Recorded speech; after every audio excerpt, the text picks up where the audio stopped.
aparecer, mas a gente vai ficar ouvindo aqui a história dela, que ela vai contar agora. Vai que é tua, Ana Paula. É uma história meio longa, então eu vou detalhar um resuminho dela. Mas começou, acho que faz uns 3 anos. Não, uns 4 anos que isso aconteceu. Mas eu era bem novinha, eu tinha 19.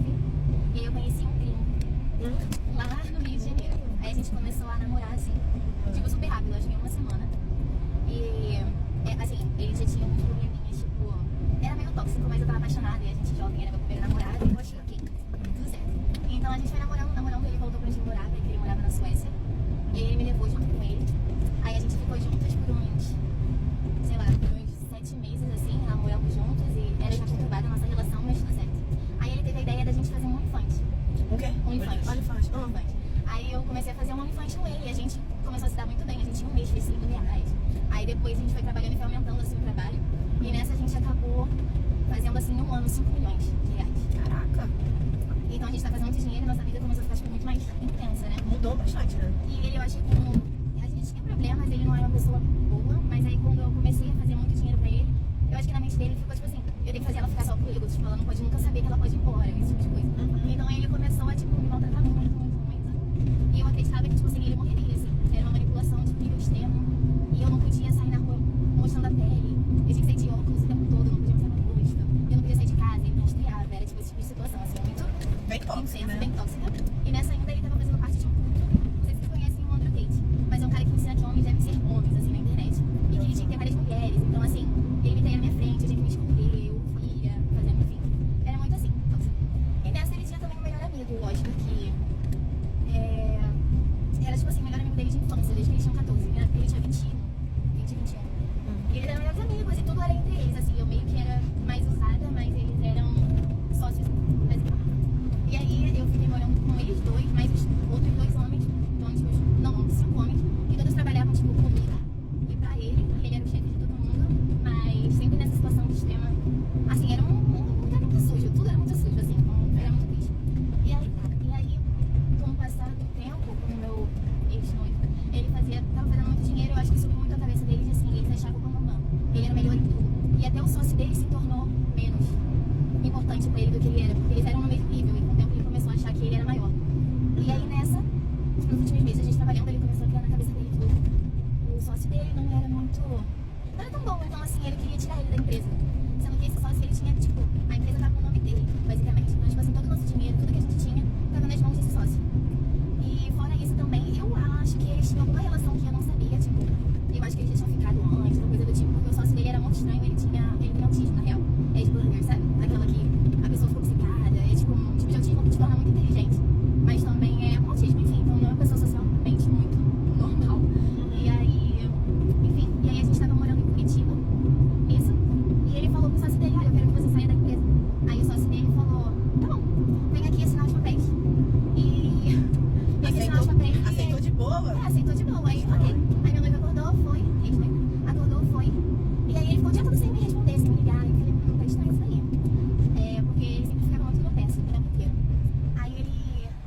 Aí no dia seguinte, eu liguei pra minha. Eu tinha uma moça que cuidava da casa pra mim, era minha amiga. Eu falei, pode ir lá pra ver se o carro dele tá lá na frente, porque eu tô preocupada, assim. Porque ele dirigia que nem maluco, então eu pensei que ele tinha sofrido um acidente, ou tava me traindo, das duas. E aí ela falou assim, Ana, porque a nossa casa era de uma mansão, assim, toda de vidro. E aí ela falou, Ana, tem muito sangue aqui no chão. Muito sangue. E tinha pegadas assim no chão de sangue. Aí eu falei, não chama a polícia, porque eu pensei que talvez meu noivo tinha matado alguém. Porque ele sempre falava pra mim isso, que tipo, se qualquer coisa acontecesse, não chama a polícia. Aí fui eu lá, com cara e com coragem. Aí peguei um Uber, fui. Aí quando eu cheguei lá, quem tinha matado meu noivo era o melhor amigo dele. Caraca. Aí eu achei ele morto. Aí liguei pra polícia e tal. E a gente conseguiu achar o cara, tipo, no mesmo dia até. Então agora ele tá, tipo, em prisão domiciliar, que nem uma prisão na real. E ele ficou com todo o dinheiro, porque eu não tinha direito. Então, tipo assim... Você perdeu tudo? Assim, eu acho que eu perdi, mas foi tão livramento de Deus. Eu acho que pra mim não, materialmente que eu falei. Não, materialmente, tipo assim, eu fui de, tipo, milionária pra zero. Porque eu não sabia mexer no OnlyFans, eu era só modelo, então só era o rosto. E o resto todo... A parte burocrática, tudo era... Tudo. E até o direito mesmo do dinheiro, porque o meu noivo, ele assinou por mim. O documento dizendo que o dinheiro não era dele. Era deles. Então, assim... Aí minha vida mudou, tipo, deu uma... Reviravolta gigante. E eu com 21, lidando com isso tudo sozinha. Em outro estado, né, que eu tava lá no sul. Não foi assim, eu acho que a história mais mas... E aí, tu tá bem, tá bem tranquila, né? E o que te ajudou a você passar agora depois dessa transformação toda? Ai, eu acho que... Assim, eu sou cristã. E eu falo muito que agora eu tô dando a mim, é a Deus, né? Porque eu sinto que na época, assim, eu sentia Deus me guiando, sabe? Tipo, de tudo mesmo. Tipo, eu não tinha nenhum dinheiro, do nada minha conta que tava presa, que abriu, que tinha dinheiro dentro, que fez eu passar por tudo. Tipo, As coisas foram acontecendo, né? foi uma vida que eu achei um advogado ótimo, que eu nem procurei, assim, de verdade, e chegou a mim. Então, eu senti o cuidado muito de Deus em tudo. E eu senti que foi um livramento muito grande, e assim, parecia o fim do mundo.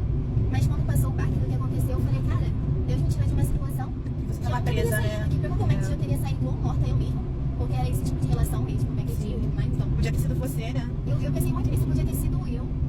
Sem parecer, porque de todo mundo eu era a única que nunca fez nada de errado, sabe? E que não queria mal de ninguém, eu só tava sendo usada. E depois a minha vida mudou tanto que eu comecei, porque eu cresci com essa ideia de que alguém um dia ia vir me salvar. Eu achava que Príncipe, eu né? É. Vai salvar Eu príncipe. sempre tive isso na minha cabeça, falava, vai vir alguém me salvar. Aham. E quando eu conheci ele sabia disso, assim, eu contei isso pra ele.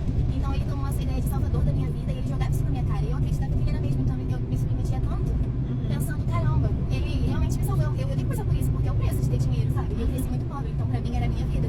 A gente fica bem perdido nessa... Quando você tá dentro de uma coisa Ilusão, assim, né? Você não tem a mesma visão de mundo. Eu perdi noção do que era dinheiro, porque todo dia eu fazia, tipo, uns 30 mil por dia, ou mais, 50 mil. Então meio que você, tipo, é tudo diferente, tudo é grátis. Só que aí vinha desse pressão em poder gastar tudo de fato, eu tinha mesma noção. E aí, quando acabou tudo, eu comecei a trabalhar com mim mesma. Comecei a, tipo, fazer o meu dia sozinha, sabe? Com o meu esforço. E eu vi o quão difícil era. E, tipo, hoje em dia eu não faço nem metade do que eu fazia com ele, porque... Mas você tem mais paz, né? Nossa, mas assim, eu sou livre. Então o que você tirou de lição disso tudo aí? Acho que eu tive a lição de que... Sei lá, acho que... O que mudou em você depois disso tudo que você passou? Nossa, eu acho que é de entender que não existe ninguém